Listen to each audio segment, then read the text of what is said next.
እኛ ጥርጣሬ ከመጣብን ከጠላት ነው ብለን እንለፈው። በጣም የሚታወቁ ሰዎች አሉ። እንደው እየተጠራጠርከውን ብጸልይ እንደው እግዚአብሔር ሲሰማኛል ብለው ጸሎት እስከ ማቋረጥ ድረስ የሚደርሱ ሰዎች አሉ። ግን አትጠራጠሩ ክርስቲያኖች፣ ከእናንተ የሆነ ነገር አይደለም። ይሄ ከጠላት ነው ብላችሁ አማትባችሁ በመስቀል ምልክት ስመ እግዚአብሔር ጠርታችሁ ጉዟችሁን ቀጥሉ። ለምን ትመለሳላችሁ? በጣም ሞኝ ሰው ማን እንደሆነ ታውቃላችሁ? እንቅፋት ሲመጣው ቆሞ የመታውን እንቅፋት በመመልከት ጊዜ የሚያጠፋ ሰው ቆሞ በመመልከት። እንደውም አንዳንዱ ቆሞ ድንጋዩን ይመታዋል መልሶ። ምን አይነት ሞኝነት እንደሆነ አሰቡ። ድንጋይን ብትመታው ምን ይሆናል? የሚሆነው ነገር አለ? ብትፈልጠው ብትቆርጠው ምንም ነገር እኮ የለውም። ብትወረውረው ገደል ብትቀጣው ያው ነው፣ ለውጥ የለውም። እና ቆመው እንቅፋቱ ላይ ትኩረት የሚያደርጉ ሰዎች አሉ። መንገዳችንን መቀጠል ነው ለኛ ለውጥ የሚያመጣ። እንቅፋት ከመጣ ሁለት ነገሮች ልብ በል። አንደኛ መንገድህን አታቋርጥ። ሁለተኛ ድጋሜ እንቅፋት እንዳይመታ ተጠንቀቅ፣ አስተውል ማለት። ይህን ካደረግ በቂ ነው። ለምን ትቆማለህ? መቀጠል ነው። በክፋት ከተነሳሳችሁ እግዚአብሔር ችግራችሁን የሚፈታ መልአክ አይልክላችሁ። በክፋት ካልሆነ ግን በእውነት በቅንነት ላጠፋችሁ ጥፋት እግዚአብሔር መውጫ መንገድ ያዘጋጃል። በቅንነት ከሆነ ያደረጉት እነዚያ ሰዎች በእናንተ ላይ አድማ የሰሩት በማህበር ሆነው የገፏችሁ፣ ከማህበር ያስወጧችሁ፣ ከሰንበት ትምህርት ቤት ያባረሯችሁ፣ ከስጋው ከደሙ ያራቋችሁ እነዚያ ሰዎች እንደው በቅንነት ከሆነ እነሱም እንዳይጎዱ እናንተም እንዳትጎዱ እግዚአብሔር መንገድ ያዘጋጃል። ለምን ትፈራላችሁ ክርስቲያኖች? ኑሮ ስለተወደደ ዋጋ ስለጨመረ ለምን እንፈራለን? የሚያኖር ማን ስለሆነ? ግን በእግዚአብሔር ላይ ያለን እምነት መላላቱን ነው የሚያሳየው ክርስቲያኖች። ይሄ ሁሉ ተስፋ መቁረጥ፣ ይሄ ሁሉ ራስን ማጥፋት፣ እንዲህ በምድር ላይ በእውነት መልስ የሚሰጥ አምላክ እንደሌላችሁ ሁሉ፣ የሚፈርድ ዳኛ እንደሌላችሁ ሁሉ፣ በእውነት አባት እንደሌላችሁ ሁሉ፣ አስተዳዳሪ መጋቢ እንደሌላችሁ ሁሉ፣ ራሳችሁን እንደፈጠራችሁ ሁሉ ራሳችሁን ወደ መቃብር ትሸኛላችሁ እንዴ? ይህን ያክል ተስፋ መቁረጥ በእኛ ዘንድ ለምንድን ነው የመጣው? ክርስትናችን ይችን እንኳን መልስ አልሰጠናል። በእውነት በመራቆት ዘመን ልብስ የሚሆነን ኢየሱስ ክርስቶስ አይደለም እንዴ? በመራብ ዘመን ምግብ የሚሆነን አምላክ አይደለም እንዴ? በስደት ዘመን መጠጊያ የሚሆነን አምላክ አይደለም እንዴ? እናት አባት በሌለን ዘመን የሙት ልጆች ትሆኑ ዘንድ አልተዋችሁም ብሎ ቃል የገባልን እሱ አይደለም እንዴ? እናት አባት የለኝም ብሎ እንዴት ሰው ተስፋ ይቆርጣል? በእውነት እንዲህ የሚለውን ቃል እያነበበ በወንጌል እናት አባት ባይኖሯችሁ እንዲህ የሚለውን ቃል አታስታውሱም? በእውነት የሙት ልጆች ትሆኑ ዘንድ አልተዋችሁም። ይህ እኮ ላንተ የተነገረ ነው። ይሄ ላንቺ የተነገረ ነው። ይህ ለሁላችንም የተነገረ ቃል ነው። በበዓል ማጌጥበት፣ እንደ ሰዎች የምዘናከትበት፣ ሰው ፊት የምቆምበት ልብስ አጣው ብሎ ሰው እንዴት ይጨነቃል? በእውነት ምክንያቱም ቅዱስ መጽሐፍ በክርስቶስ የተጠመቃችሁ ሁላችሁ ማንን ለብሳችሁታል ነው የሚለው። እስኪ በሉት ይህን ቃል ማንን ለብሳችሁታል? ይህን ቃል የተጻፈለት ምእመን እንዴት በእውነት ተስፋ ይቆርጣል? ልብስ አጣው ብሎ እንዴት ያዝናል? በስመ አብ ወወልድ ወመንፈስ ቅዱስ አሐዱ አምላክ ስሙንም ኢየሱስ ትለዋለህ በሚል ርዕስ የዛሬውን ትምህርት እንማራለን። ማንም ቅዱስ በቤተ ክርስቲያን ኃጢአት ያልተጠናወተው ወይም ያልነካው አለ ብላ ቤተ ክርስቲያን አታምንም። ቤተ ክርስቲያን በሐልዮ በነቢይ በገቢር ንጽሕት ናት ብላ የምታምነው የምታስተምረው ማንም ብቻ ነው። ወገኖቼ መጠራጠር በእያንዳንዳችን ልብ ሊኖር ይችል ይሆናል። በብዙ ነገር ስለ ስጋውና ስለ ደሙ ጥርጣሬ ሊኖርባችሁ ይችላል።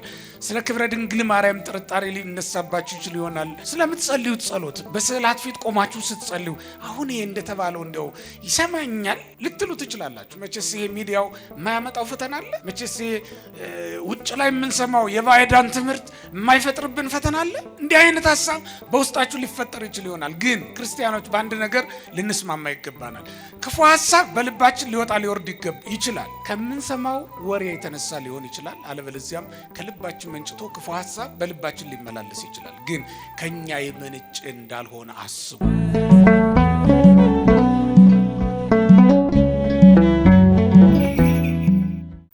በስመ አብ ወወልድ ወመንፈስ ቅዱስ አሐዱ አምላክ ስሙንም ኢየሱስ ትለዋለህ በሚል ርዕስ የዛሬውን ትምህርት እንማራለን።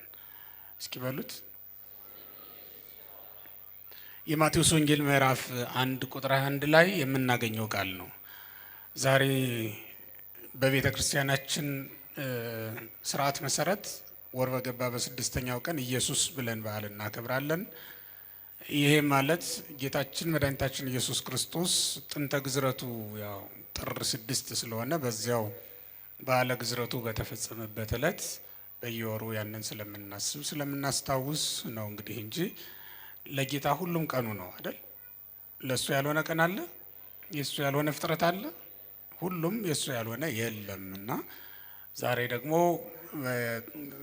ጥር 6 መገዘሩንም ስለምናስታውስ መወለዱን ስናስታውስ በ29 እንደምናከብረው ሁሉ በ6 ደግሞ እንግዲህ ግዝረቱንም ስናስታውስ ኢየሱስ ብለን እናከብራለን። ቤተ ክርስቲያናችን እንዲህ ብላ በሰየመችው በዚህ ቀን ስሙን ኢየሱስ ትለዋለህ በሚል ርዕስ እንድንማር እግዚአብሔር ይፍቀድልን። ወንጌላዊው ቅዱስ ማቴዎስ እንደነገረን የእግዚአብሔር መልአክ ከላይ ይዞት የመጣ ስም ነው። ይሄ ስም ለዮሴፍ ነው የነገረው። ዮሴፍ በዚያ ሰዓት የነበረበትን ሁኔታ ስትመለከቱት መጽሐፍም እንደሚነግረን በጭንቀት ውስጥ ነበር። ወድቀ ዮሴፍ ውስጥ ተጽዕኖ መዋግደ ህሊና ነው። በጽኑ የሀሳብ ፈተና ውስጥ የሀሳብ ማይበል ውስጥ ወድቆ ነበረ ዮሴፍ። በዚያ ፈተና ውስጥ እያለ ተደሞ መጥቶበት እንቅልፍ ይዞት ሳለ ነው በህልም የእግዚአብሔር መልአክ የጌታችን የመድኃኒታችን ኢየሱስ ክርስቶስን መወለዱን ነግሮት ድንግል እንደምትወልድ ነግሮት የምትወልደውን ደግሞ ስሙን ኢየሱስ ብሎ እንዲያወጣው ስም የማውጣቱን ማዕረግ ለሱ ሰጥቶት ሄዷል። እዚህ ላይ በደንብ እንድታውቁት የሚያስፈልገው በብሉይ ኪዳን ስም ማውጣት ቀላል ነገር እንዳይመስላችሁ። እንደዚህ ዘመን ሰው ጎረቤት አምጥቶልን ወይም ከጎዳና ላይ አግኝተ ነው የምናወጣው ስም አይደለም። በዚያ ዘመን የነበረው ራሱን የቻለ አካሄድ ነበረው። እሱም በኋላ ላይ እንመጣበታለን። ዮሴፍን ግን ምንድን ነው ወደ ጭንቅ እንዲገባ ያደረገው? በሀሳብ እንዲያዝ እንዲወጠር ያደረገው እንቅልፍ እስኪጥለው ድረስ ማለት ነው። ሰው የሚያንቀላፋው በምግብ ብዛት የእንቅልፍ ማይበል ያሰጥመዋል። በሀሳብ በጭንቀት ብዛት የእንቅልፍ ማይበል ያሰጥመዋል። በሀዘን ብዛት የእንቅልፍ በትንሹ 4 ነገሮች ሲበዙበት ሰው በእንቅልፍ ውስጥ ሊወድቅ ይችላል፣ በእንቅልፍ ሊያዝ ይችላል። አንደኛው የሀሳብ ወይም የጭንቀት ብዛት ነው ብያቸዋለሁ። ሁለተኛው የሀዘን ብዛት ሰውን በእንቅልፍ ውስጥ ሊወድቅ እንዲችል ያደርገዋል። ሶስተኛው የምግብ ብዛት እንዲሁ ሰውን በእንቅልፍ ውስጥ እንዲወድቅ ሊያደርግ ይችላል። አራተኛው የሥራ ብዛት በእንቅልፍ እንዲያዝ ሊያደርገው ይችላል። ለእያንዳንዳቸው ምሳሌ ማምጣት ይቻላል፣ ግን ትምህርታችን ስላልሆነ ወደዚያ አንሄድም። ዮሴፍ አሁን በጭንቀት ውስጥ የወደቀበትና እንቅልፍ እስኪይዘው ድረስ በሀዘን ውስጥ እንዲወድቅ ያደረገው ሀዘን ነው ወይም የሀሳብ መብዛት ነው። ምክንያቱም በዚያ ሰዓት ያልተደረገ ነገር በቤቱ ተደርጓል። ድንግሊቱ ጸንሳ ተገኝታለች። ዮሴፍ ከቤተ መቅደስ ሲቀበላት እንዲጠብቃት ነው የተሰጠችው። በዚህም ምክንያት በንጽህና በቅድስና ሊጠብቃት በቤቷ ኖሯት ንግድ ሂዷል። በቤተ ክርስቲያናችን ታሪክ እንደሚታወቀው ሲመለስ ጸንሳ አግኝቷታል። የመጽነሷ ነገር እንግዳ ሆኖበታል። መኑ ገሰሰ አክናፈ ድንግልናኪ መኑ ቀረጸ አክናፈ ድንግልናኪ ብሎ ጠየቃት። በነገረ ማርያም ላይ እንደተጻፈው ክብረ ድንግልናዋን የገሰሰ የነካ ይኖር ይሆን ብሎ ተጨንቆ እሱንም ጠይቋታል። እምነ መኑ ጸነስኪ ከማን ጸነስሽ ሲላት ከመንፈስ ቅዱስ አለችው።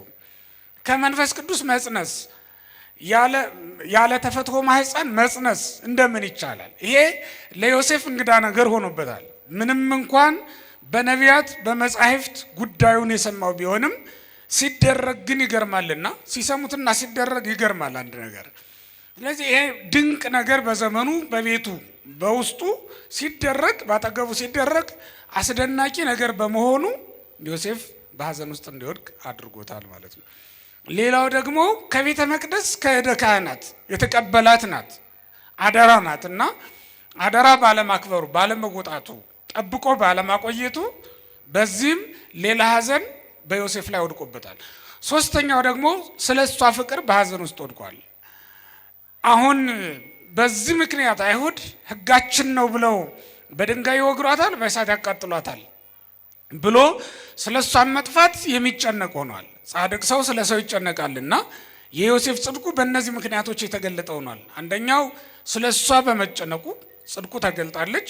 ሁለተኛው ደግሞ ክብረ ድንግልናዋን ያሳጣት ማን ይሆን ይችን ብላቴና ብሎ እንዲሁ ተጨንቋል። ለእሷም ንጽህና ተጨንቆላት ያዝን ነበረ ማለት ነው።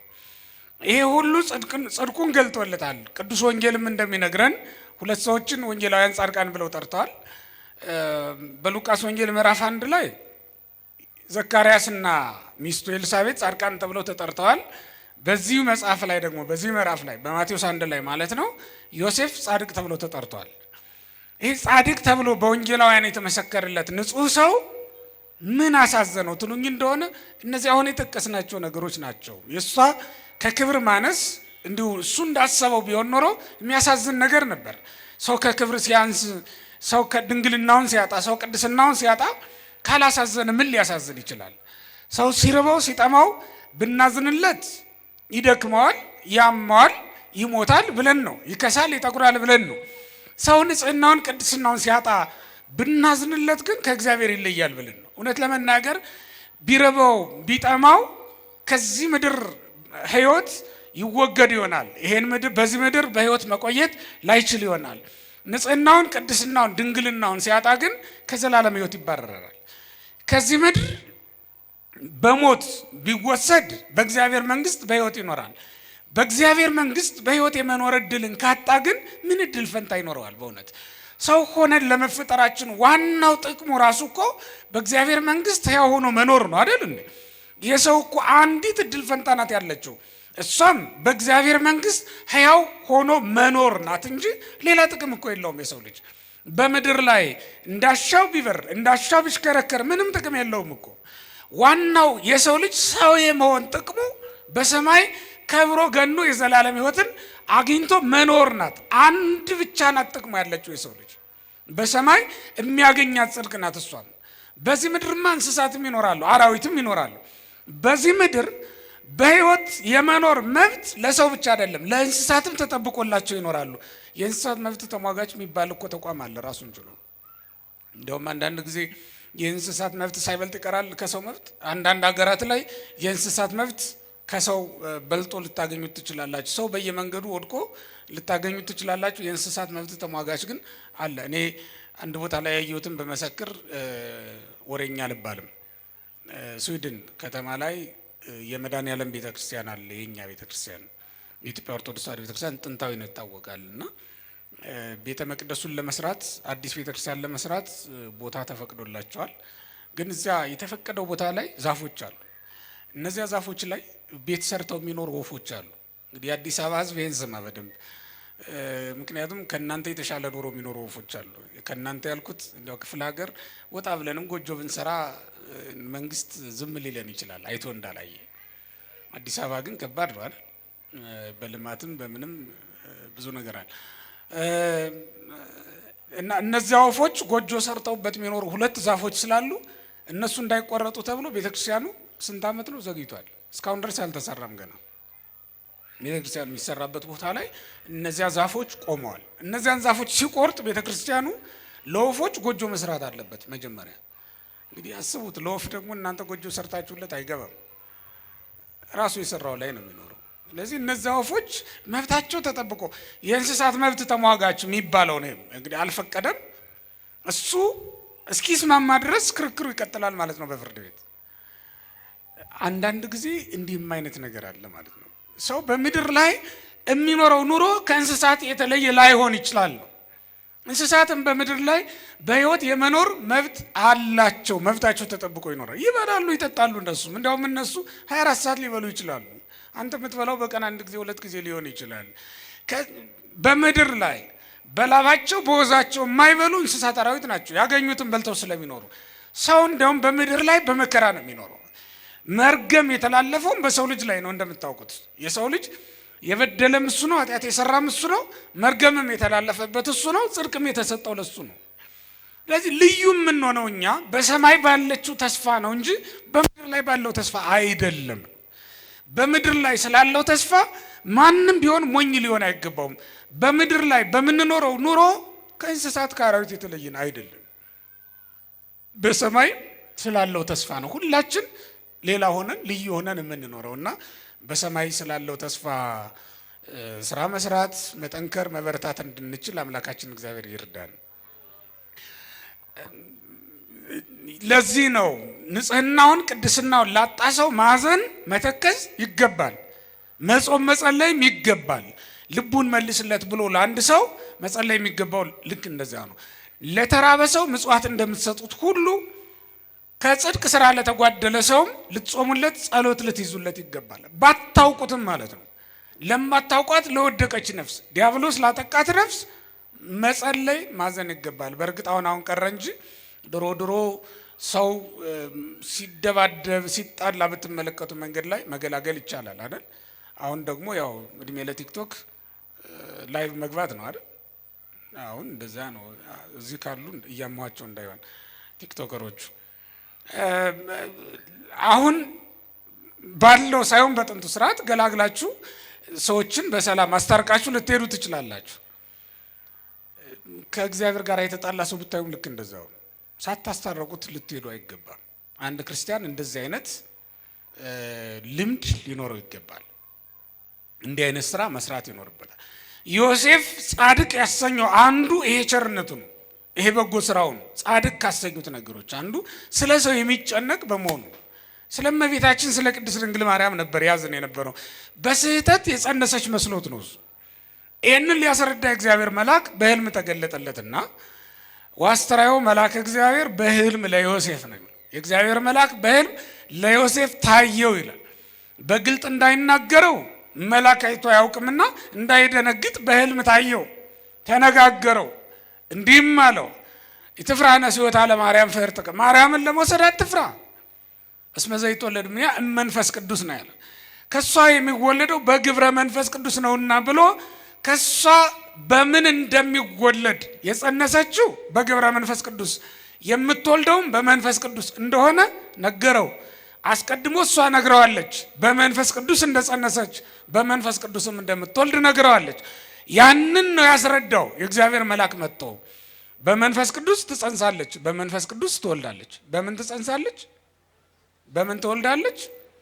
በመንፈስ ቅዱስ መጽነስ ማለት ያለ ወንድ ዘር በእግዚአብሔር መለኮታዊ ድንቅ ስራ ምድር ያለ ዘር እንድትበቅል ማድረግ የቻለው እግዚአብሔር አንድ ጊዜ ብቻ ነው ያደረገው ለማለት ነው። የቻለ ዘር ያደረገው አንድ ጊዜ ብቻ ነው። እሷም ዓለም በተፈጠረ በሶስተኛው ቀን ምድር በቃሉ እንድታበቅል አድርጓታል። ለታብቁል ምድር ኩሉ አመል ማለዘር ዘይዘራ በበጽጌው በባጓሌው ባለ ጊዜ በየወገኑ ምድር ታብቅል ታፍራ ባለ ጊዜ ምድር ለምልማ አብባ አፍርታ ታይታለች።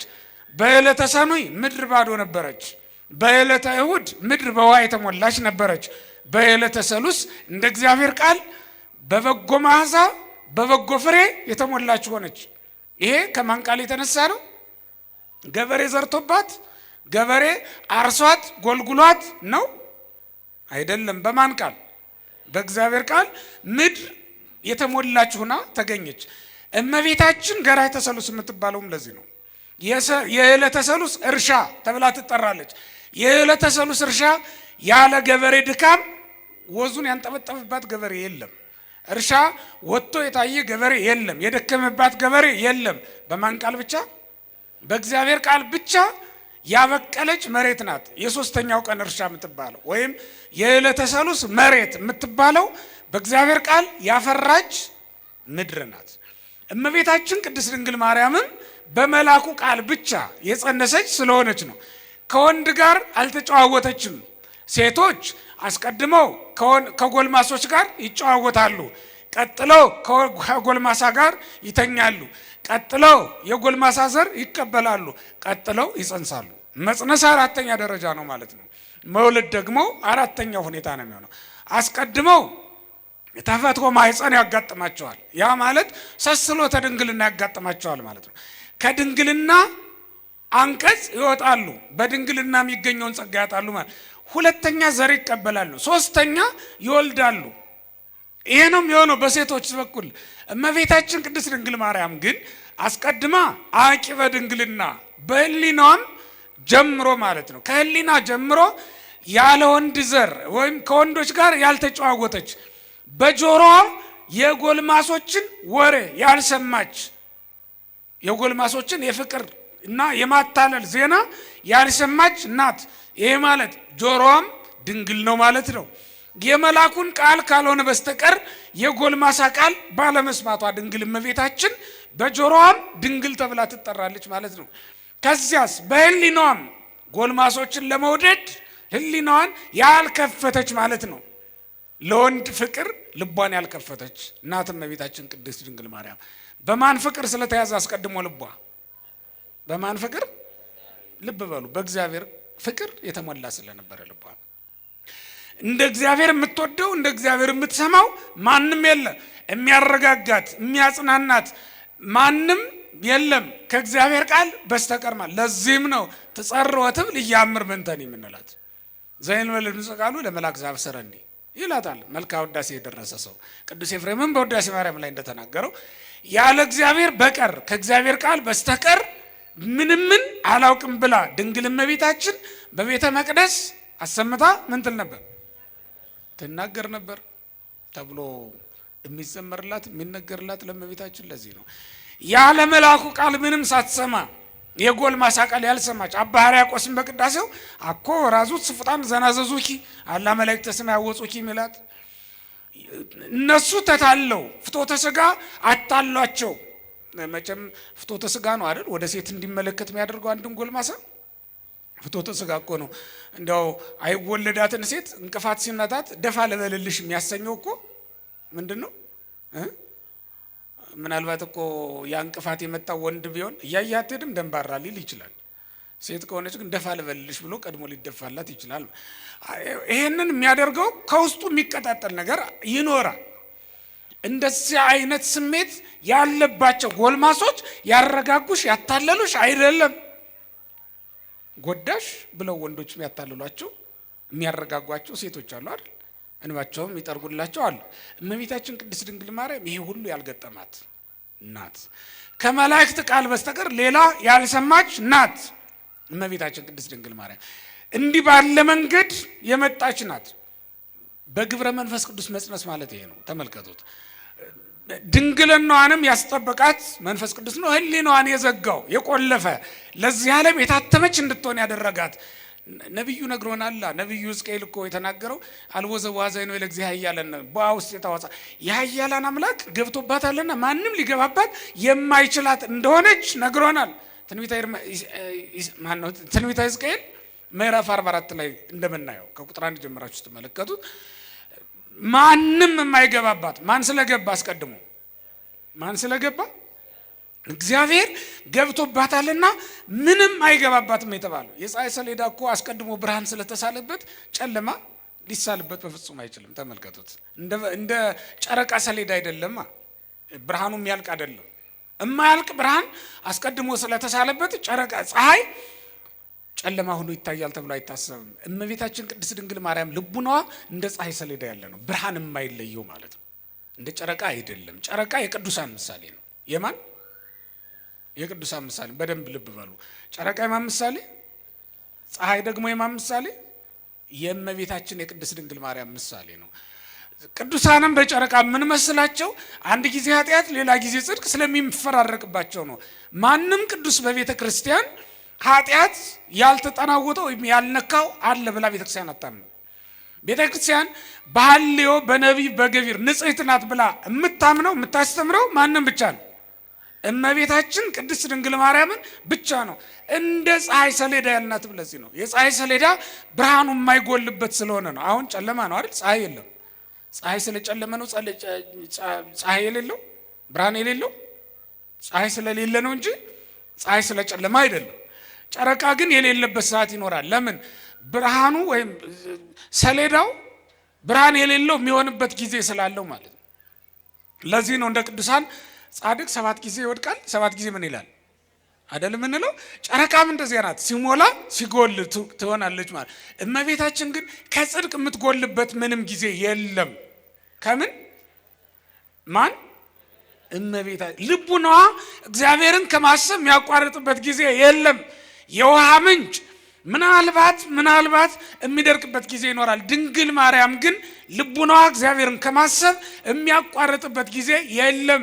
ቅዱሳን አንደበታቸው ከጸሎት የሚቋረጥበት ጊዜ ይኖራል።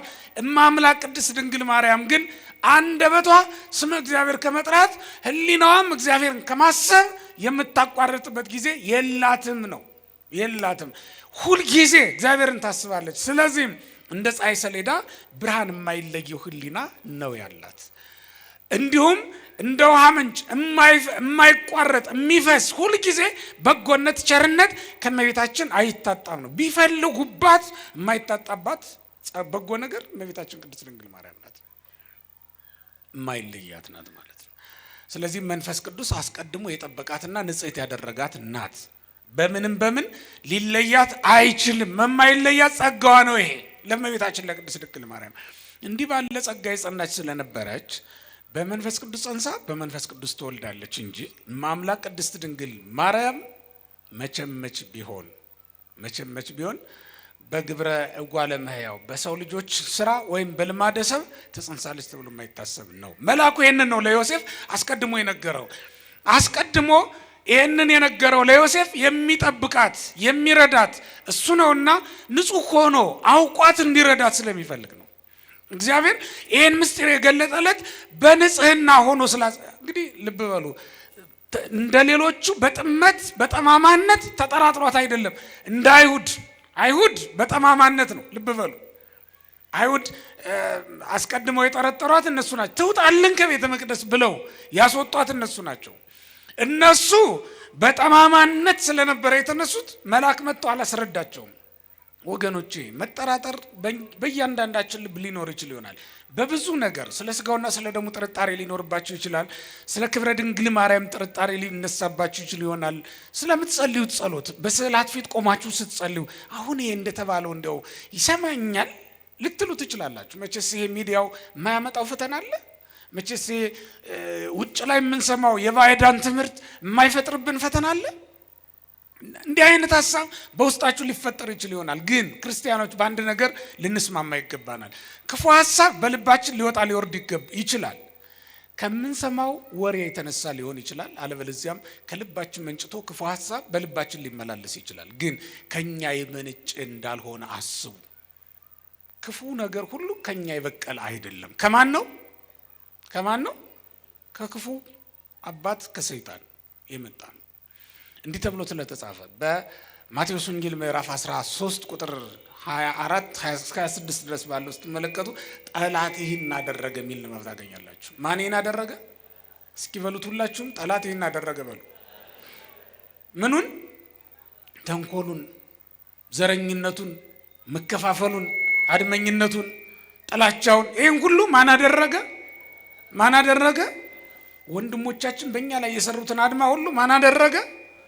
ወንድሞቻችን እህቶቻችን በእኛ ላይ ያስቀመጡትን እንቅፋት ሁሉ ማን አደረገ? ጠላት ይህን አደረገ ብሎ ለማለፍ እግዚአብሔር አቅሙን ድሉን ይስጠን። እንደው ይህን ብለን ስለማናልፍ ነው እንጂ እኮ በእውነት ትናንት ሰዎች ያደረጉብን ነገር ሁሉ ማን ያደረገው ነው? ጠላት ያደረገው ነው። ለምንድን ነው በወንድሞቻችን የምናሳበብ? ለምንድን ነው እህቶቻችን የምንጠላ? ትናንት በተደረገው ነገር ጠላት አደረገ ብለን ማናልፍ ለምንድን ነው? በእውነት ክርስቲያኖች እንክርዳዱን ሁሉ እኮ የሚዘራ ማን ነው? ጠላት ነው። ማንም ሰው ከጠላት በተቀበለው ነገር ነው እየተዋጋን ያለው። ከራሱ ባልሆነ መሳሪያ ነው እየተዋጋን። እኛም ራሳችን በሰዎች ላይ ክፉ ነገር አድርገን ከሆነ የሰይጣን መልእክተኛ ሆነናል። የዲያብሎስ ዘር እንዲባዛ ምክንያት ሆነናል ማለት ነው። ክርስቲያኖች እንዲህ እንዳንሆን እግዚአብሔር ይጠብቀን። ጠላት ይህን አደረገ ነው የሚለው። ጠላት ይህን ሊያደርግ ይችላል። ክፉውን ነገር ሁሉ ከጠላት ነው። እኛ ጥርጣሬ ከመጣብን ከጠላት ነው ብለን እንለፈው። በጣም የሚታወቁ ሰዎች አሉ። እንደው እየተጠራጠርኩ ብጸልይ እንደው እግዚአብሔር ሲሰማኛል ብለው ጸሎት እስከ ማቋረጥ ድረስ የሚደርሱ ሰዎች አሉ። ግን አትጠራጠሩ ክርስቲያኖች፣ ከእናንተ የሆነ ነገር አይደለም። ይሄ ከጠላት ነው ብላችሁ አማትባችሁ በመስቀል ምልክት ስመ እግዚአብሔር ጠርታችሁ ጉዟችሁን ቀጥሉ። ለምን ትመለሳላችሁ? በጣም ሞኝ ሰው ማን እንደሆነ ታውቃላችሁ? እንቅፋት ሲመጣው ቆሞ የመታውን እንቅፋት በመመልከት ጊዜ የሚያጠፋ ሰው ነው። ቆሞ በመመልከት እንደውም አንዳንዱ ቆሞ ድንጋዩን ይመታዋል መልሶ። ምን አይነት ሞኝነት እንደሆነ አስቡ። ድንጋይን ብትመታው ምን ይሆናል? የሚሆነው ነገር አለ? ብትፈልጠው ብትቆርጠው ምንም ነገር እኮ የለውም። ብትወረውረው ገደል ብትቀጠው ያው ነው፣ ለውጥ የለውም። እና ቆመው እንቅፋቱ ላይ ትኩረት የሚያደርጉ ሰዎች አሉ። መንገዳችንን መቀጠል ነው ለኛ ለውጥ የሚያመጣ። ከዛ በኋላ አስተውሎ መሄድ ነው ለኛ ጥቅም ሊያመጣ የሚችለው። እንቅፋት ከመጣህ ሁለት ነገሮች ልብ በል። አንደኛ መንገድህን አታቋርጥ። ሁለተኛ ድጋሜ እንቅፋት እንዳይመታ ተጠንቀቅ፣ አስተውል ማለት ነው። ይህን ካደረግ በቂ ነው። ለምን ትቆማለህ? መቀጠል ነው። አይሁድ ግን ከልባቸው ጥመት የተነሳ ከጠማማነታቸው የተነሳ ስለነበረ መልአክ ልኮ እግዚአብሔር ችግራቸውን አልፈታላቸው። በክፋት ከተነሳሳችሁ እግዚአብሔር ችግራችሁን የሚፈታ መልአክ አይልክላችሁ። በክፋት ካልሆነ ግን በእውነት በቅንነት ላጠፋችሁ ጥፋት እግዚአብሔር መውጫ መንገድ ያዘጋጃል። በቅንነት ከሆነ ያደረጉት እነዚያ ሰዎች በእናንተ ላይ አድማ የሰሩት በማህበር ሆነው የገፏችሁ፣ ከማህበር ያስወጧችሁ፣ ከሰንበት ትምህርት ቤት ያባረሯችሁ፣ ከስጋው ከደሙ ያራቋችሁ እነዚያ ሰዎች እንደው በቅንነት ከሆነ እነሱም እንዳይጎዱ እናንተም እንዳትጎዱ እግዚአብሔር መንገድ ያዘጋጃል። ለዚህ ነው ዮሴፍ እንዴማ እንዴት ሊሆናል ብሎ በድንግልና መጽነሷን በድንግልና መውለዷን እኮ እየተጠራጠረ ነበረ። ግን እግዚአብሔር አልጣለውም፣ መልአክ ላከለት፣ የሚመራው መልአክ። እሷ የምትወልደው በመንፈስ ቅዱስ ነውና አትፍራ፣ እሷንም መውሰድ አትፍራ። ፈርቶ ነበራ። ወዲያው በሉቃስ ምዕራፍ 2 ቁጥር 1 ላይ እንደተጻፈው የመቆጠር ወራት ደርሶ ስለነበረ ሊወጣ ነው፣ ወደ ርስቱ ሊሄድ ነው። ከማን የጸነሰችው ቢሉት ከማን ይላል? ምክንያቱም ሊያስቆጥራት ነው። የጸነሰች ሴት ናት። ይዞ የሚሄደው የማን ናት ሊሉት ነው ዘመዶቹ። የማን ናት ይበል፣ ከማን ጸነሰች ይሉታል፣ ከማን ይበል። ይሄ ሁሉ አስጨንቆታል። ለዘመዶቹም የመልሰውን መልስ ሁሉ ከእግዚአብሔር ይቀበላል። የሚመልሱትን መልስ ሁሉ የሚሰጥ አምላክ በእውነት የምንበላውን ብቻ አይደለም፣ የምንጠጣውን ብቻ አይደለም፣ የምንኖረውን ኑሮ ብቻ አይደለም፣ ለምንጠየቀው ሁሉ መልስ እንድንሰጥ እግዚአብሔር መልስ የሚያዘጋጅ አምላክ በእውነት እንዲህ ያለ ቸር አምላክ እኮ ነው ያለን። ለሚጠየቀው ሁሉ መልስ እንዲሰጥ አዘጋጀለት። እሷ የምትጸንሰው በምንድን ነው? የጸነሰችው በምንድን ነው? የምትወልደው በምንድን ነው ብሎ ነገረው። ስለዚህ ምን አትበል፣ አትፍራ። ፍርሃቱን ጨምሮ አራቀለት። ተመልከቱ። ለምን ትፈራላችሁ ክርስቲያኖች? ኑሮ ስለተወደደ ዋጋ ስለጨመረ ለምን እንፈራለን? የሚያኖር ማን ስለሆነ? ግን በእግዚአብሔር ላይ ያለን እምነት መላላቱን ነው የሚያሳየው። ክርስቲያኖች ይሄ ሁሉ ተስፋ መቁረጥ፣ ይሄ ሁሉ ራስን ማጥፋት፣ እንዲህ በምድር ላይ በእውነት መልስ የሚሰጥ አምላክ እንደሌላችሁ ሁሉ፣ የሚፈርድ ዳኛ እንደሌላችሁ ሁሉ፣ በእውነት አባት እንደሌላችሁ ሁሉ፣ አስተዳዳሪ መጋቢ እንደሌላችሁ ሁሉ፣ ራሳችሁን እንደፈጠራችሁ ሁሉ ራሳችሁን ወደ መቃብር ተሸኛላችሁ እንዴ? ይህን ያክል ተስፋ መቁረጥ በእኛ ዘንድ ለምንድን ነው የመጣው? ክርስትናችን ይችን እንኳን መልስ አልሰጠናል። በእውነት በመራቆት ዘመን ልብስ የሚሆነን ኢየሱስ ክርስቶስ አይደለም እንዴ? በመራብ ዘመን ምግብ የሚሆነን አምላክ አይደለም እንዴ? በስደት ዘመን መጠጊያ የሚሆነን አምላክ አይደለም እንዴ? እናት አባት በሌለን ዘመን የሙት ልጆች ተሆኑ ዘንድ አልተዋችሁም ብሎ ቃል የገባልን እሱ አይደለም እንዴ? እናት አባት የለኝም ብሎ እንዴት ሰው ተስፋ ይቆርጣል? በእውነት እንዲህ የሚለውን ቃል እያነበበ በወንጌል እናት አባት ባይኖሯችሁ እንዲህ የሚለውን ቃል አታስታውሱም? በእውነት የሙት ልጆች ተሆኑ ዘንድ አልተዋችሁም። እስኪ በሉት ይህን ቃል። ሰዋታችሁ ስትጨነቁ በእውነት ይህን ቃል አስቡት፣ አንብቡት፣ አውጡና። ሰይጣን ለምንድን ነው አባት እንደሌላችሁ እናት እንደሌላችሁ የሚያሳስባችሁ? የሙት ልጆች ተሆኑ ዘንድ ምን አለላችሁ? ይህ እኮ ላንተ የተነገረ ነው። ይሄ ላንቺ የተነገረ ነው። ይህ ለሁላችንም የተነገረ ቃል ነው። በበዓል ማጌጥበት፣ እንደ ሰዎች የምዘናከትበት፣ ሰው ፊት የምቆምበት ልብስ አጣው ብሎ ሰው እንዴት ይጨነቃል? በእውነት ምክንያቱም ቅዱስ መጽሐፍ በክርስቶስ የተጠመቃችሁ ሁላችሁ ማንን ለብሳችሁታል ነው የሚለው። እስኪ በሉት ይህን ቃል ማንን ለብሳችሁታል? ይህን ቃል የተጻፈለት ምእመን እንዴት በእውነት ተስፋ ይቆርጣል? ልብስ አጣው ብሎ እንዴት ያዝናል? እንዴት ያዝናል? በእውነት እምበላው እምጠጣው አጣው ብሎ እንዴት ያዝናል ሰው? እንኩ ምንም ብሉ፣ ኧረ በሉት በደምብ ምንም ብሉ፣ ስጋዬም ብሉ፣ ምንም ጠጡ። ይህን የመሰለ ስጦታ ለማን አለው? በእውነት ይህን የመሰለ ስጦታ የምትወዱ ሰው ሰጧችሁ ያውቃል? በጣም ነው የምታሳዝኑት በእውነት። ከተቀበለከው ስጦታ በህይወት ዘመን ውዱ ስጦታ የትኛው ነው ብትባሉ ይህን ቃል ልጠቅሱት አትችሉም፣ አይመጣላችሁም። ለምን? እንደ ስጦታ አትቆጥሩትም፣ እንደ ቀላል ስጦታ ስለምንቆጥሩ። ግን ከዚህ የሚበልጥ ስጦታ ሰጧችሁም ያውቃል? ማንም የለም፣ ማንም የለም። ቀለበት ካጠለቀልሽ ተንበርክኮ ፍቅር ካቀረቡል ፍቅር ካሰጡን ሰዎች የሚበልጥ ፍቅር የሰጠን ኢየሱስ ክርስቶስ ነው። ለዚህም ነው በቅዱስ ወንጌል ከዚህ የሚበልጥ ፍቅር ለማንም የለም የተባለው። ምን ስለሆነ? በሞት የሚገለጥ ፍቅር ስለሆነ። በሞት የሚገለጥ ፍቅር የሰጠናል እንዴ? ስለ ባሏ የሞተች ሴት ልትነግረኝ ትችላለህ? ስለ ሚስቱ የሞተ ወንድ ልትነግረኝ ትችላለህ? ሚስቱ ከሞተች በኋላ ሌላ ህይወት የሚቀጥል ወንድ አይደል እንዴ በምድር ላይ ያለው? ባሏ ከሞተ በኋላ ሌላ ህይወት የምትቀጥል ሴት አይደል እንዴ ያለችው? አረ የምንሰማው ብዙ ነው። ሚስቱ ልትወልድ እስክትመለስ እንኳን ብቻውን የማይቆይ ወንድ አይደል ያለው? ባሏ ወጣ ሲል እንኳን ብቻዋን መሰንበት የማትችል ስራ ደርሶ እስኪመለስ ስራውን ጉዳዩን ፈጽሞ እስኪመለስ መታመን የማትችል ሴት አይደል ያለችው? እግዚአብሔርን ፍቅር በማን ትተኩታላችሁ? በማንስ ትመስሉታላችሁ? በእውነት በማንም የማይተካ በማንም የማይመስል ፍቅር ነው ያለው ኢየሱስ ክርስቶስ የሰጠን ፍቅር። ለስም አጠራሩ ክብር ይግባው። እንዲህ ባለ መንገድ እግዚአብሔር እኛን ወዶናል። ለዮሴፍ የሚመልሰው መልስ ሳይቀር ነው የሰጠው። መንፈስ ቅዱስ በላለው በቃ አዲስ መልስ ነው። ለዓለም አይገባም፣ ለሰው አይገባም፣ ግን ይህን ተናገር አለው። ለሰው ባይገባውም አንተ ግን የምትኖረው በተአምር ነው። ለሰው አይገባውም፣ አንተ ግን የምትኖረው በእግዚአብሔር ፈቃድ ነው፣ በእግዚአብሔር ስልጣን ነው። ትዳር የመሰረትከው በእግዚአብሔር ፈቃድ። ከአንተ የሚበልጥ ደሞዝ ያላቸው ሰዎች አሁንም በጭንቀት ውስጥ ናቸው። ትዳር አልመሰረቱም፣ አልበቃቸው ብሎ እየተጨነቁ ነው ያሉት። ከኛ የሚበልጥ ኑሮ ያላቸው ሰዎች አሁንም አንተ ግን ሁሌ ትደሰታለህ። ምስጢሩ ግን ከክርስቶስ ነው፣ ከሃይማኖትህ ነው፣ ከወንጌል ቃል የተነሳ ነው። መጽናናታችን በወንጌል ቃል ነው። ከኛ የሚበልጥ ኑሮ ያላቸው ሰዎች ዛሬም የወሊድ መቆጣጠሪያ በመጠቀም ላይ ናቸው። ዘራቸውን በመከልከል ላይ ናቸው።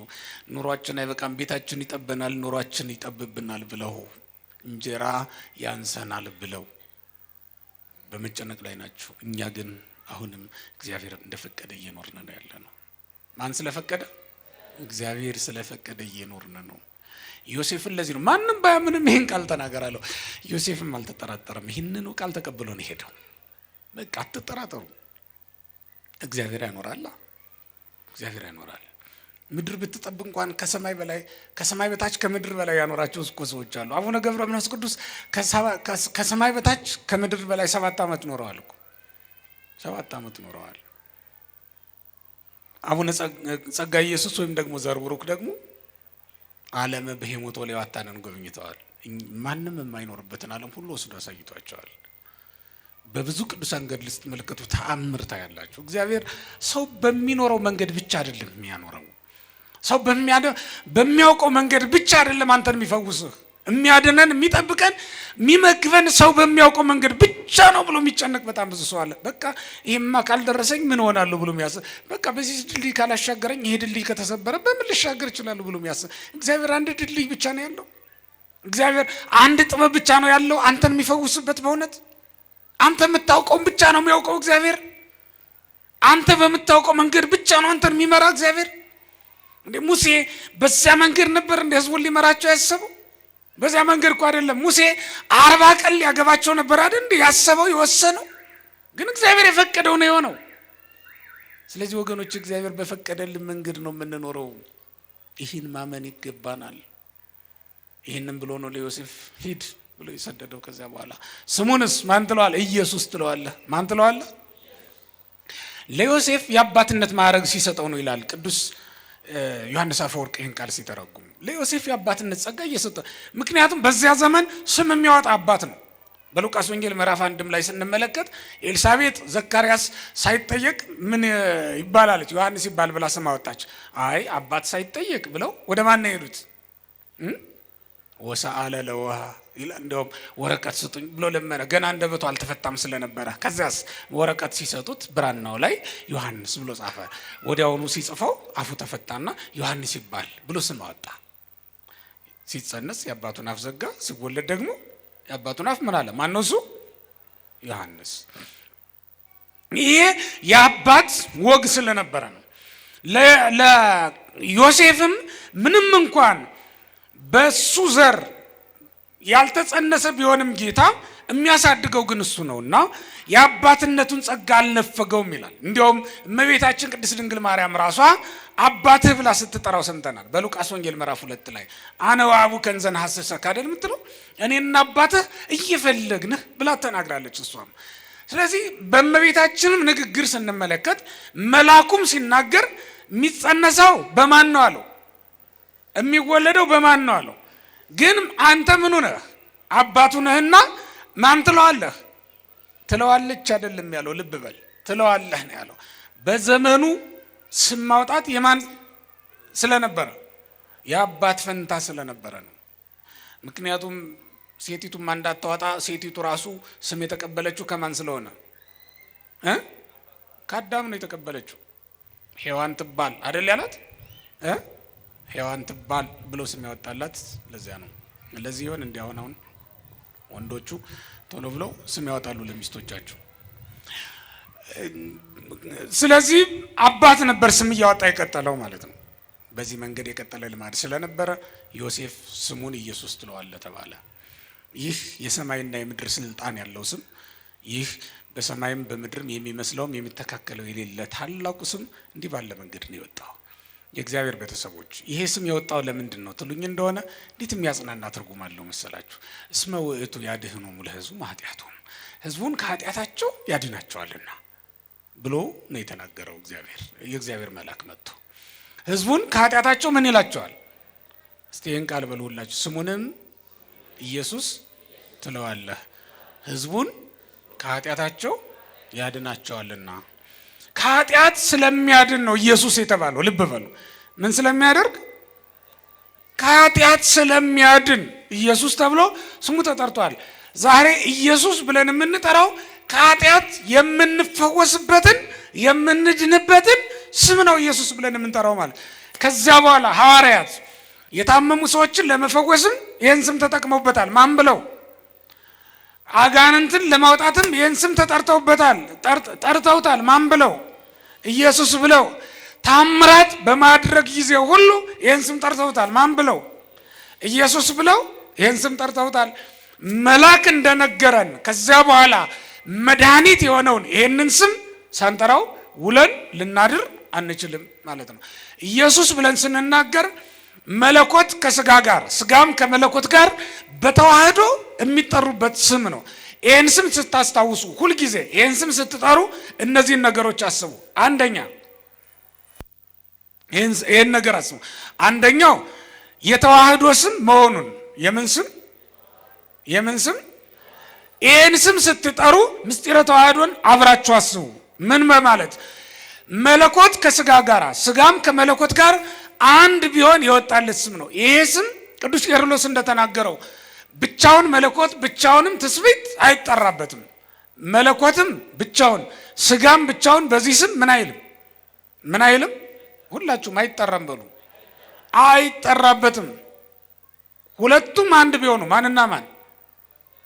አንድ ላይ ነገሩኝ። ማንና ማን? ስጋና መለኮት አንድ ሆነው የሚጠሩበት ስም ነው። ማን የሚለው ስም? ኢየሱስ የሚለው ስም። ልብ በሉ። ይሄን ስም ስትጠሩ አብራችሁ ማንን ነው የምታስታውሱ ማለት ነው? ምስጢረ ተዋህዶን። ምስጢረ ምን? ምስጢረ ተዋህዶን አስቡ።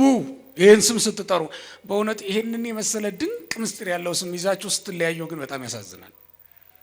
በዘር በቋንቋ በቡድን መለያየት ነበረብን። አሁን በእውነት ኢየሱስ የሚለውን ስም እየጠራን ኢየሱስ በሚለው ስም እያመለክን ኢየሱስ በሚለው ስም ድነን አሁን እኛ በእውነት መለያየት ነበረብን። ምክንያቱም ይሄ የተዋህዶ ስም ነው። ላይኛው መለኮት ከታችኛው ስጋ ጋር የተዋህዶበት። በክብር ከፍ ያልከው ወንድሜ ሆይ ከታችኛው ሰው ጋራ እኩል መሆንህን አስብ። ኢየሱስ የሚለውን ስም ከጠራ ላይኛው እና ታችኛው የተዋህዶበት ስም ነው። ላይኛው እና ታችኛው አንድ ሆነው የወጣላቸው ስም ማን ይባላል? ኢየሱስ ይባላል፣ ክርስቶስ ይባላል፣ አማኑኤል ይባላል። ይሄ በተዋህዶ የወጣ ስም ነው። መለኮት ብቻውን ስጋም ብቻውን የሚጠራበት ስም አይደለም። ሁለተኛው የምታስታውሱት ደግሞ ይሄ ስም የተዋጀንበት ስም እንደሆነ ነው። ምን ያልንበት? የዳንበት ስም እንደሆነ አስቡና በተስፋ ልባችሁ ሙሉት። በእውነት እንዴት ተስፋ ይሞላል ይሄ ስም! በእውነት ማን የሚለው ስም? ኢየሱስ የሚለው ስም ሁላችን ነፃ ያወጣንበት። ምክንያቱም ኢየሱስ ማለት አዳኝ ማለት ስለሆነ ነው። እንደ ኢያሱ ከጠላት ብቻ የሚያድነን አይደለም። ጦር ከወረወረ ሰይፍ ከመዘዘ ሰው ብቻ የሚያድን አይደለም። ኢያሱ ያላዳናቸውም ያዳናቸውም አሉ። ኢያሱ ያወረሳቸውም ያላወረሳቸውም አሉ። ኢየሱስ ክርስቶስ ግን የሞቱትንም በሕይወት ያሉትንም ነው ያወረሳቸው። በእውነት እንዴት የሚገርም ስም ነው! ኢያሱ ከዮርዳኖስ ማዶ የሞቱትን እኮ ርስት አላካፈላቸውም። ዮርዳኖስን የተሻገሩትን ብቻ ነው ርስት ያካፈለው። ኢየሱስ ክርስቶስ ግን ከአብርሃም ጀምሮ ከአዳም ጀምሮ እስከሱ ድረስ በመቃብር ውስጥ የነበሩትን ሁሉ ለሰማያዊ ርስት አብቅቷቸዋል። ከዚያም በኋላ እስከ ዕለተ ምጽአት ድረስ የሚነሳውን ትውልድ ለሰማያዊ ርስት አብቅቶታል። ከመወለዱ አስቀድሞ ከተወለደም በኋላ በተወለደም ጊዜ የነበረው ትውልድ በሙሉ በክርስቶስ ኢየሱስ ድኗል። በክርስቶስ ኢየሱስ የሰማዩን ርስት ወርሷል። ክብርና ምስጋና ለስም አጠራሩ ይሆንልን። ይህን ያደረገ ድንቅ ስም እየጠራችሁ እንደሆነ አስቡ። የተዋጃችሁበት ስም ነው ክርስቲያኖች። ታዲያ አሁን በእውነት ፊታችሁ ላይ ከተደነቀነው መከራ የማያድን ይመስላችኋል? ይህ ስም አሁን እናንተን ካሳዘነ ፊታችሁን ካጠቆረ መከራ የማያድን ይመስላችኋል? ለምንድን ነው በእውነት ይሄ ስም ሲጠራ ሀዘናችሁ ያልተወገደላችሁ? ለምንድን ነው ይሄ ስም ሲጠራ ፊታችሁ ያልበራላችሁ? ለምንድን ነው ይሄ ስም ሲጠራ ጥጋብ ያልተሰማችሁ? በእውነት ነፍሳችሁ ያልጠገበችና ያልተደሰተች ለምንድን ነው? በእውነት አንድ ቁና እንጀራ ሲሰጡን የምንደሰት ሰዎች እንዴ? በጣታችን ለምንይዛት ወርቅ በደስታ የምንፍለቀለቅ ሰዎች፣ ሰርፕራይዝ የምንሆን ሰዎች፣ በሰማይም በምድርም ያለውም ፍጥረት በሙሉ አንድ ጊዜ የሚደሰትበት ስም ሲጠራልን ማንደሰት ለምንድን ነው ክርስቲያኖች? ስለዚህ ይሄ ስም ሲጠራ የተዋጃችሁበት ስም የዳናችሁበት ስም እንደሆነ አስቡ ነው ልላችሁ የምፈልገው። ሶስተኛው ይሄ ስም ሲጠራ ከስም ሁሉ በላይ የሆነ ስም እንደሆነ በማሰብ መጽናናት ያስፈልጋችኋል። ኢየሱስ የሚለውን ስም በሰማን ጊዜ ሁሉ በሰማይም በምድርም የሚመስለውም የሚተካከለው ምንም አይነት ነገር የለም። የኢትዮጵያ ኦርቶዶክስ ተዋሕዶ ቤተክርስቲያንና ኦርቶዶክሳውያን ቤተክርስቲያናት በጠቅላላው ኢየሱስ የሚለው ስም በእውነት ከስም ሁሉ በላይ ስለሆነ በታቦታቸውም ላይ የሚጽፉት ይህንን ስም ነው። በመሰዊያው ላይ የምንጽፈው መስዋዕት ባቀረብን ጊዜ ሁሉ የምንጠራው ይህን ስም ሳንጠራ ቅዳሴ ቀድሰን አናውቅም። ይሄ ስም በሌለበት ባልተጻፈበት ታቦት ላይ መስዋዕት አቅርበን አናውቅም። ይህ ስም በሌለበት ቤተ መቅደስ ውስጥ ስርዓት አምልኮ ፈጽመን አናውቅም። ቅዱሳን ሁሉ ይሄ ስም የተጻፈባቸው ናቸው። በዚህ ስም ያመኑት፣ በዚህ ስም መከራ የተቀበሉ ናቸው። ይሄ ስም ያመነናቸው። ይሄ ስም ነው ከዓለም የለያቸው። ይሄ ስም ነው ያጣፈጣቸው። ያጣፈጠንም ይሄ ስም እኮ ነው ክርስቲያኑ ስማችንን የቀየረው። ተመልከቱ፣ አዳም የሚለው መልከ መልካም ያማረ ፍጥረት ማለት ነበር አይደል እንዴ? ግን ያ በመርገም እንደገና ተሽሮ ሁላችንም ወደ መርገም ወርደን ነበር አይደል እንዴ? እንደገና የለወጠ ታሪካችን የለወጠ ስም በኢየሱስ ክርስቶስ ነው ይወጣልንና መድኃኒት የሚል ስም የተቀበለው ክርስቶስ ነው። አዳም የመጀመሪያው አዳም እጥር ምጥን ያለ ጥሩ መልከ መልካም ፍጥረት ማለት ብቻ ነው የነበረው። ሁለተኛው አዳም ግን መድኃኒት ተብሎ የሚተረጎም ስም ያለው ሆኖ ነው የመጣው። ለምን? ህዝቡን ሁሉ ከምናቸው ስለሚያድናቸው፣ ከኃጢአታቸው የሚያድናቸው ስም ስለሆነ ማለት ነው። በዚህ መንገድ የምናስታውሰው የምናስበው ስም ነው። አሁን ሁላችንም በእውነት ይሄ ስም በተጠራ ጊዜ ከሀዘናችን የምንጽናናበት ከስራታችን የምንፈታበት ልንሆን ይገባል። ምክንያቱም እንኳን ከዚህ ዓለም መከራ ከኃጢአትም የሚያድነን ስለሆነ። ከኃጢአት እኮ የሚያድን ሌላ ነገር የለም። ኃጢአት ማሰሪያ ብትሆን በስለታማ ማጭድ አትቆርጧት። ኃጢአት ስልጣን ቢኖራችሁ አታስወግዷት። ኃጢአትን እኮ ማስወገድ የሚቻለው በዚህ ስም ነው። አጋንንትን ማራቅ የሚቻለው ማውጣት የሚቻለው በዚህ ስም ነው። ሐዋርያት ወርቅና ብር የላቸውም ነበር እና እንዲህ አሉ፣ ወርቅና ብር የለኝም ማለት ቅዱስ ጴጥሮስ የሐዘን ንግግር አይደለም። ግን ምንድን ነው ያለው? ያለኝ ግን እሰጥሃለሁ አለው። ምን ነበረው የተባለ እንደሆነ ጠራው። ይሄ ስም ነው ለካ የነበረው። መዘዝ አደረገና በጌታ በኢየሱስ ክርስቶስም ተነሳና ምን በል ተመላለስ አለው። ያ ድውይም ተነሳና ተመላለስ። ቅዱስ ባስልዮስ ምን ይላቸዋል? እንደውም እነዚህን ሰዎች ጴጥሮስ ወይ ዮሐንስ ነዳያንም ወንቱ ይላቸዋል። ጴጥሮስና ዮሐንስ ምንድናቸው ትለኝ እንደሆነ ምንም የሌላቸው ያጡ የነጡ ድሆች ናቸው። ግን በኢየሱስ ክርስቶስ ስም ዓለምን መፈወስ የሚቻሉ ናቸው። አየው፣ ከወርቅ የሚበልጥ ስም ይዘህ ትጨነቃለህ ወርቅ ስለሌለ። ዓለምን የሚያጠግብ ስም ይዘህ አንድ እንጀራ ስላጣ ትጨነቃለህ። በዚህ ስም ዓለም ድኖበታል። ስሙን ኢየሱስ ትለዋለህ። ይህንን ያወጣልን ጊዜ ነው የምስራቹ የተነገረው። በቃ እና በዚህ ስም የምንጽናናበት የምንደሰትበት ስም እንደሆነ ሁላችንም ልናስብ ይገባል። የሐዋርያት ገንዘባቸው ይሄ ነው የነበረው። ሌላ ግን አልነበራቸው፣ ሌላ አልነበራቸውም። እና ይሄ ስም መርከብ ሆኗቸው ባህር ተሻግረውበት፣ ይሄ ስም ልብስ ሆናቸው ደምቀውበት፣ ይሄ ስም ጌጥ ሆኗቸው ተሸልመውበት ነው የኖሩት ማለት ነው። ስለ ሁሉም ነገር እግዚአብሔር ስም የተመሰገነ ይሁን። ስላስተማረን ስለመከረን እናመሰግነዋለን። እግዚአብሔር ይስጥልኝ።